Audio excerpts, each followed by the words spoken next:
Good morning, class. We are going to go through today the characteristics of life. And so I'm just going to talk about it.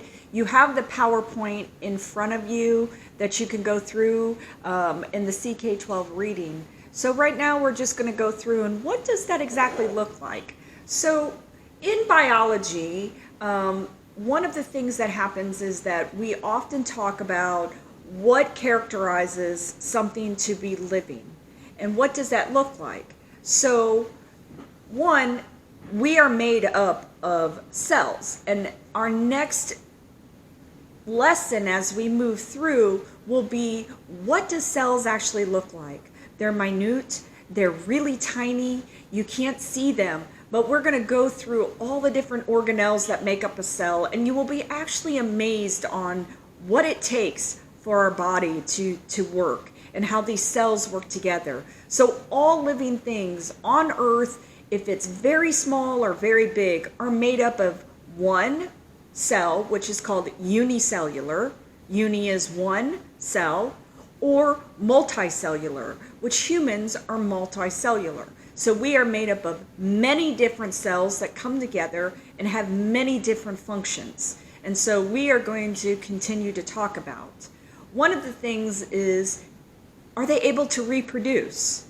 Are they asexual or sexual?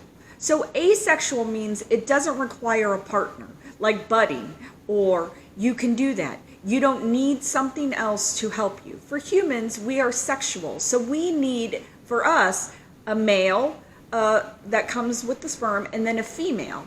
And so a male and a female come together to reproduce in what we call babies. So we are sexual beings. And so we require, so there are two things, asexual or sexual. And then can they move? So when you think about movement, we think about we can walk on 2 feet, 4 feet. So things that are living are able to move and reproduce, okay? Do they acquire and use energy? Yes. So we'll talk about humans a lot. We require a lot of energy if it looks like something we eat to put in our body. We often talk about metabolism, and what is the meaning of metabolism?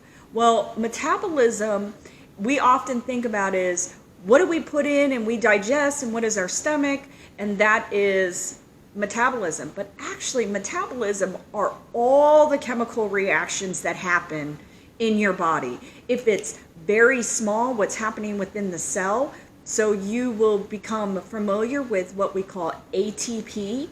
And ATP is the energy that is produced by an organelle in your cell called mitochondria.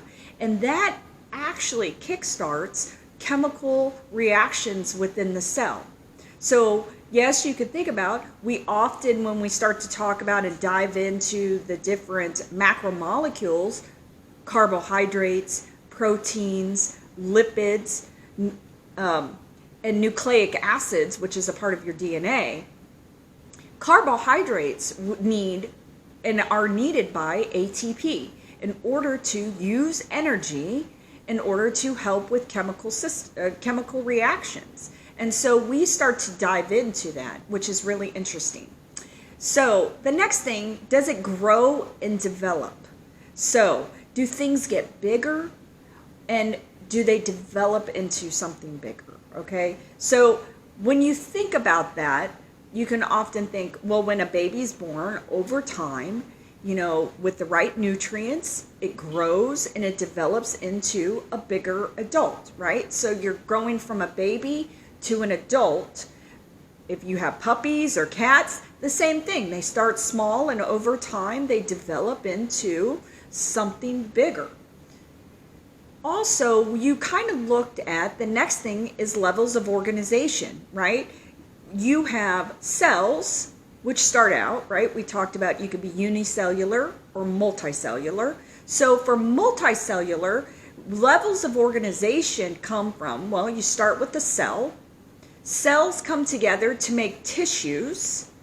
Tissues come together to make organs. Organs come together to make organ systems. So what does that look like? So when you're born or you're developing in the womb, these cells will start out with no function. They don't know what they're doing. And then they start to differentiate, right? And with differentiation, say a cell comes together and finds a like cell, and they develop and they come together to make tissues, which now are going to make a part of your liver. So your liver now, so these cells come together and they all have the same function. They're going to do the exact same thing, produce the exact same hormone and things that for liver function. And so when these cells are coming together, they start making layers and layers upon layers and layers upon layers, and those are tissues.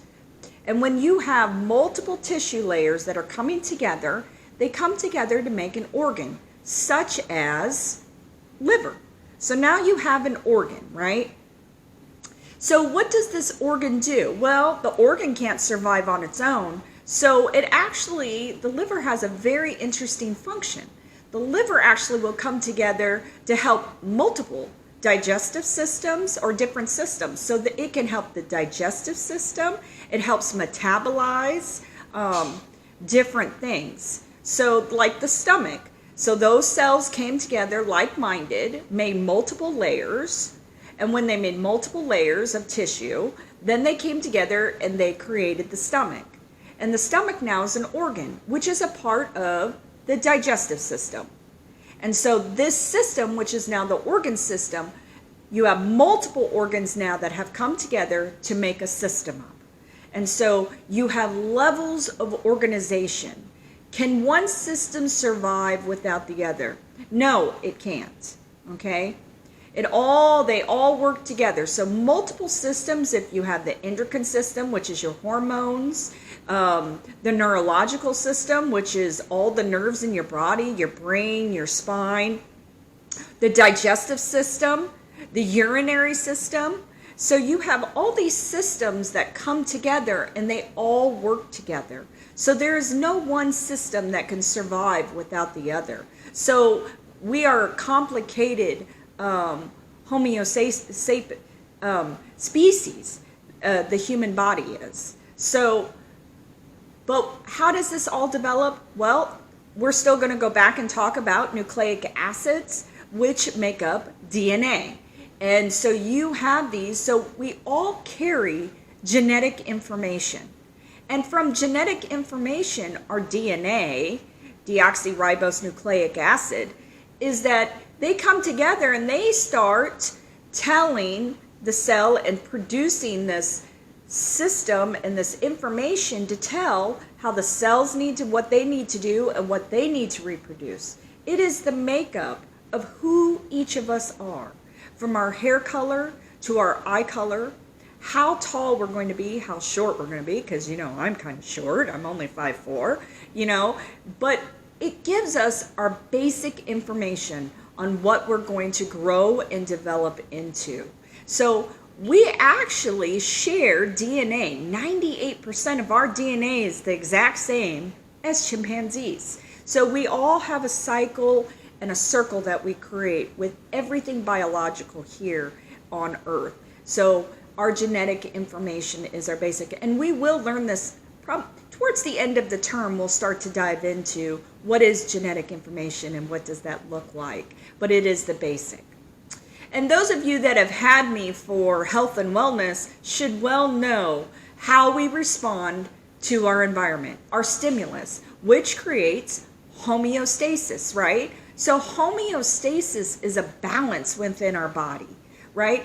It's cold today, it's windy, and 3 days ago it was just 78 degrees, it was nice, we were outside, hopefully most of you got outside and soaked up some sun, but then how does our body respond? Well, we dove that into, those of you that have had health and wellness, is what our bodies, human bodies, do to protect itself.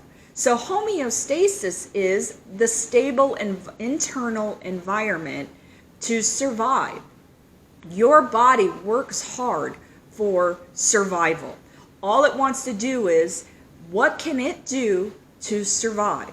So if it's cold out, one of the things is it's most important that is it protects the heart, it protects the brain, right?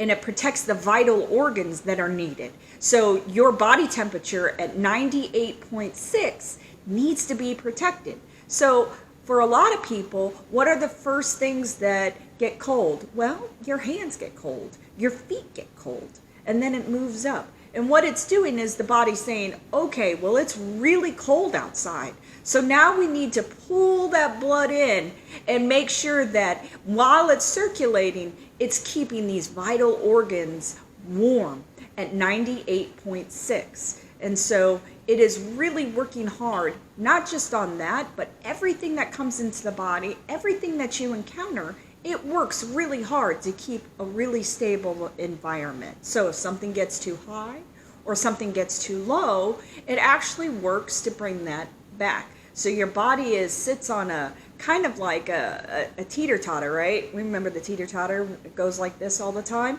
right? But actually it's looking to be like this. So if one gets too high or too low, it's working really hard to keep that balance. And then the next one is, how do they adapt and evolve, right? Adaptation is how well does something blend in and work with the surroundings, right? On animals, you may see them change color for camouflage. You may see that, and what they're doing is they're being protective. They don't want to be prey. So they're adapting to their environment for survival and often evolve over time.